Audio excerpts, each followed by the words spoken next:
Hi and welcome to this crochet stitch tutorial. I'm Jonna and I'm going to teach you step by step how this crochet stitch is done.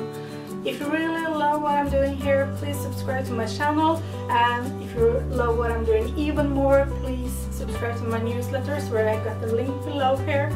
And happy crocheting! Hi and welcome to this tutorial for the foundation single crochet stitch. The foundation single crochet stitch is a good option when you're going to make chains, because it's going to end up a lot more stretchy than if you only do chains. So very many patterns start with chains and then you do a row single crochet stitch, and for this foundation single crochet you can do both in just one row. So I'm going to teach you how it's done. So for this tutorial I'm using Lime Brand's Woolies Chunky, which is a really soft and beautiful yarn. I'm going to link to it in the description, and I'm also using a unbranded hook. I don't remember the yarn brand, but I'm going to check, and it's 10mm. So I'm going to use a relatively thick hook for this yarn because I want straight edges in this foundation chain. So I've made a slip knot and I'm going to start by chaining 2 stitches. So this first chain counts as the first chain for the chain row, and this second chain here counts as a single crochet. So if you're going to work back, you're going to also work into this one as the first stitch of this row. So what I do first is to go through this first chain here to pull up a loop like this. I have 2 loops on the hook. I'm going to yarn over and go through one, and I'm going to yarn over and go through 2 like this. So what I just did was to finish one foundation single crochet.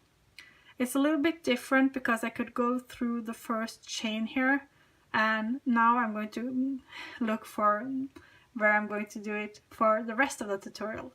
So for the rest of the tutorial we're going to go through a different place, and it's in the bottom here. You can see one high loop here and one lower, and we're going to go through both of them. So this higher one I'm going to go through, and this lower one. So it's hiding now. So essentially it looks like you've gone through a whole stitch and you're going to pull up a loop. So it looks like this. And the first step is to make the chain part, where I'm going to yarn over and go through one. Next part, yarn over and go through 2. And this is the single crochet part.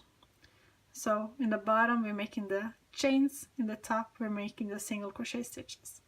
So the next step is to figure out where I'm going to place this next one. So I'm going to find that high one here.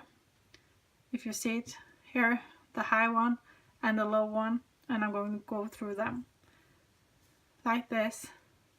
Pull up a loop, yarn over, go through one, yarn over and go through 2. So we made 3 foundation single crochet stitches now. So right here you can see it's shaping like a pattern here, and also here. So this is where I've gone through to pick up loops, and I'm going to go through this one now and make it so it has the same shape as the other ones. So you can see this one is also getting that shape, like you can see in this one and this one here. Yarn over and go through one, yarn over and go through 2. Looking like this. So now we're going to go through this one, because you can see it doesn't have the hole as in these ones yet. So go through this, pull up a loop, yarn over and go through one, and yarn over and go through 2 like this. So right now I've made 5 foundation single crochet stitches. You can see it looks different here, and this is this wide stitch here is the second chain we made, and this one is going to count as a stitch. So if I pull it like this, you can see it's a stitch to go through. And then you have the middle part here, which are finished foundation single crochet stitches. Looks like this in the bottom, and below like this, and on the top it looks like normal stitches. This part here doesn't look finished because you haven't gone through here getting it this shape, but it's how it's going to look. So if you finish a row of these foundation single crochet stitches, it stretches like this, which make it a good option when you're making something you want a stretch a bottom, like in a scarf or a sweater or something like that, so it makes it stretchy. And I'm also going to link to a crochet pattern that uses this stitch, so you can start working with it. So I really hope you enjoyed this tutorial, and happy crocheting!